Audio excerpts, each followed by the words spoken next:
Hi, I'm Molly Gold, home organization expert at GoMomInc.com and here on YouTube at My Go Mom.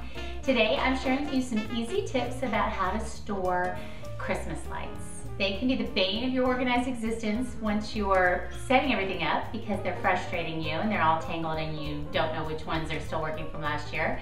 And they can be the thing that you most hurriedly rip down and throw in the box and say, I'm going to deal with this next year. So I'm here to make sure that neither of those things happen and that your Christmas lights are put away organized this year and ready to go for next. So here's the first step. You want to have a storage bin like this one that's simply labeled Christmas lights, outdoor lights or indoor lights if you have enough for both.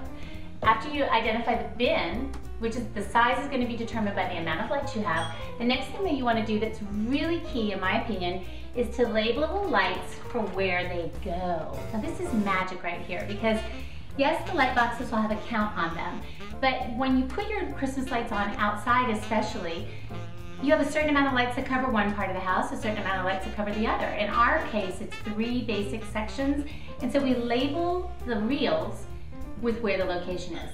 And that takes me to my next tip. I love these storage reels. You can buy lights on reels these days in varying amounts and sizes, usually in higher quantities of hundreds, or you can get hose reels, mini hose reels, whatever you want to do the trick for you. The previous version of that might have easily been found is something like this.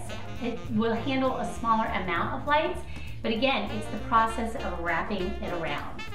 2 more things to keep in mind. It's really important to always have replacement bulbs. If you had lights go out while your lights are on display this year, before you put them away, fix the strand. Put the replacement bulbs in. We have them labeled by the kind. We're using all LED now, so you know where to find those.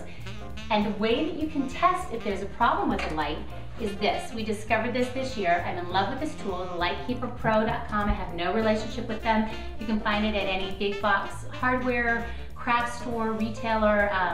They're readily found and they are the ticket, especially if you have a pre-lit Christmas tree like we do. No, you don't have to hose the whole thing out. You can test the lights and see where the short is and what you need to fix. So those are my tips to help you when it comes to storing Christmas lights. Don't just rip them down and put them in a big tangled mess and figure you'll take care of it next year. Take them down the right way. Store them in a container, put them on a reel, label where they are supposed to go next year so you know exactly where they go. If you have any outages, fix them. If you can't fix them, ditch them. Thanks so much for stopping by. I hope you had a great holiday season and Happy New Year. We can't wait to share it with you. Have a good day.